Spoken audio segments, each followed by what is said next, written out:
ನನ್ನ ಪ್ರೀತಿ ಉಳಿಸ್ಕೊಡ್ತೀರಾ ಅಂತ ನನಗೆ ಮಾತು ಕೊಡಿ.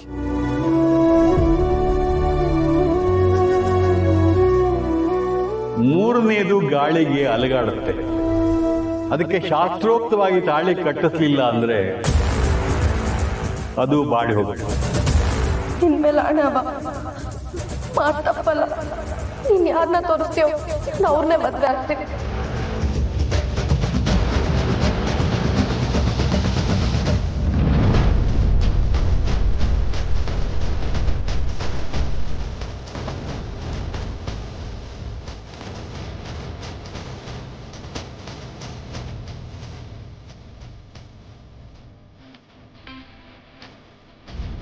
Thank you.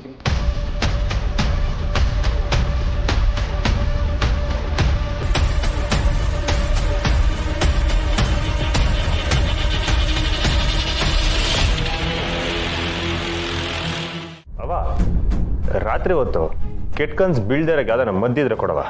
ಇದ್ಯಾಕಪ್ಪ, ಏನಾಯ್ತು? ಕನ್ಸು ಬಿದ್ದು ದಿಗ್ಳು ಬೀಳೋದೊಬ್ರು, ಮನೆಯವರೆಲ್ಲ ಸೇರ್ಕೊಂಡು ಹೋಗ್ಯೋದು ಇನ್ನೊಬ್ರಿಗೆ. ತೆಪ್ಪೆ ಮಾಡಿದ್ರೆ ಊಸ್ಕೊಳಕ್ಕೆ ಏನು ಹಣೆ ಬರೋಣ?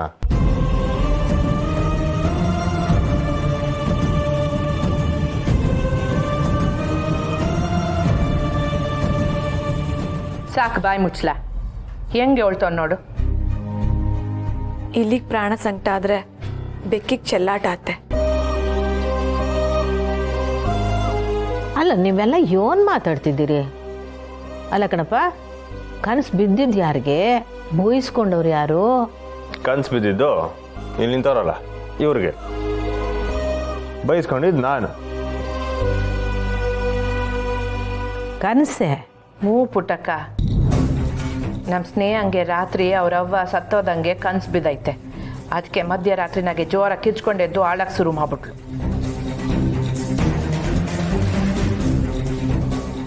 ಹೌದೇನಮ್ಮ?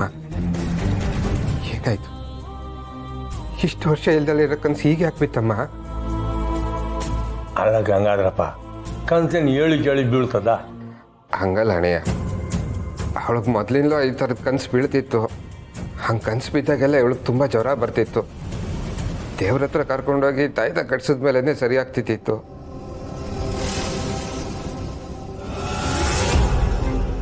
ಹಂಗಾರೆ ಇವಾಗಲೂ ಮಂತ್ರ ಹಾಕ್ಸಿ ತಾಯ್ತ ಕಟ್ಸ್ಬೇಕಾ ಗಂಗಣ್ಣ? ಅಲ್ಲ, ಒಂದು ಕನ್ಸಿಗೆ ಇಷ್ಟೆಲ್ಲ ಮಾಡ್ಬೇಕಾ? ಕನ್ಸು ಬೀಳೋದು ಸಹಜ ಅಲ್ವಾ? ಇಲ್ಲ ಸುಮಾ, ನನ್ನ ಅಮ್ಮನಿಗೆ ನಾನಂದ್ರೆ ಪಂಚಪ್ರಾಣ. ಊರಲ್ಲಿದ್ದಾಗ ಪ್ರತಿ ವರ್ಷ ಪೂಜೆ ಮಾಡ್ತಿದ್ದೆ. ಅಪ್ಪ ಇಲ್ಲಿಗೆ ಕರ್ಕೊಂಡು ಬಂದಾಗಿಂದ ಮತ್ತೆ ಊರಿಗೆ ವಾಪಸ್ ಹೋಗೇ ಇಲ್ಲ. ಈ ಥರ ಕನ್ಸು ಬಿದ್ದಾಗೆಲ್ಲ ಏನಾದರೂ ಕೆಟ್ಟದಾಗುತ್ತೆ ಅನ್ನೋ ಸೂಚನೆ. ಕೆಟ್ಟದ್ದು ನನ್ನೇ ಆಯ್ತಲ್ಲ, ಎಲ್ಲರೂ ಸೇರ್ಕೊಂಡು ನನಗೆ ಬೈದ್ರು.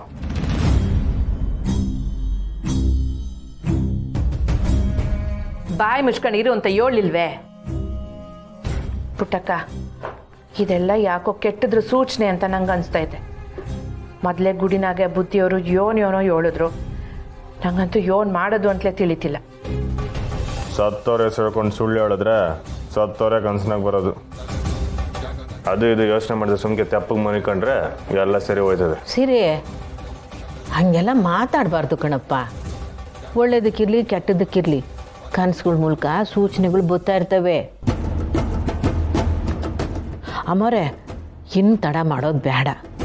ಏನೇ ಬೇಲಿ ಹಾಕಿದ್ರು ಆ ಸಮಾಧಿಗೆ ಪೂಜೆ ಮಾಡೋಕ್ಕೆ ಮನೆಯವ್ರಿಗೆ ಅವಕಾಶ ಮಾಡಿಕೊಡ್ಬೇಕು. ಇದು ರೂಲ್ಸ್ ಕೂಡ. ಆ ರೂಲ್ಸ್ ಎಲ್ಲ ಅಲ್ಲಿ ನಡೆಯೋದಿಲ್ಲಮ್ಮ. ಆ ಊರಲ್ಲಿ ಅವ್ರದ್ದೇ ಅಧಿಕಾರ, ಅವ್ರದ್ದೇ ತೀರ್ಪು. ಆ ಊರಿನ ಜನ ಉಸಿರಾಡಬೇಕು ಅಂತಂದ್ರೆ ಅವ್ರ ಪರ್ಮಿಷನ್ ತಗೋಬೇಕು.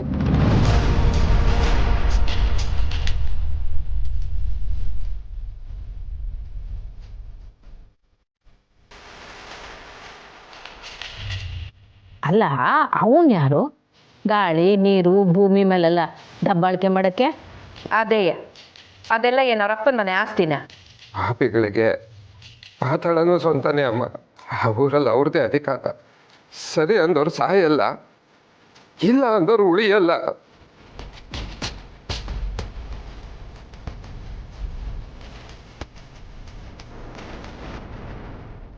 ಯಾವ ಊರನ್ನ ನನ್ನಂಗೆ ಚಳಿ ಬಿಡ್ಸೋನೋ ಯಾರು ಇಲ್ಲ ಅನಿಸ್ತದೆ. ಅದಕ್ಕೆ ಮರಿತಾ ಇರ್ಬೇಕು ನನ್ನ ಮಕ್ಕಳು. ಆ ಗೌಡ್ನ ಹೆಸರೇನಂದೆ? ಈ ಕಾಲದಾಗು ಹಿಂಗೆ ದಬ್ಬಾಳಿಕೆ ಮಾಡೋರು ಅವ್ರೆ ಅಂದರೆ ಶಾನ ಬೇಸರ ಆಯ್ತದಪ್ಪ ಕೇಳೋಕ್ಕೆ. ಇಷ್ಟಕ್ಕೂ ಆ ಊರು ಯಾವುದಪ್ಪ? ಊರು ಆ ಊರು ಸಿಡ್ಲೂರು.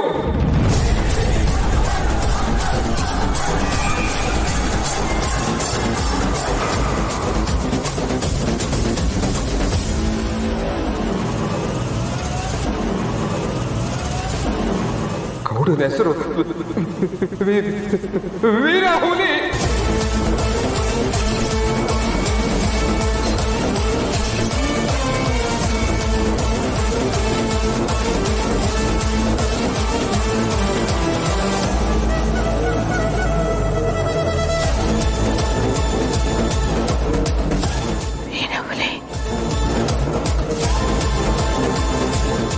ವೀರಹುಲಿ.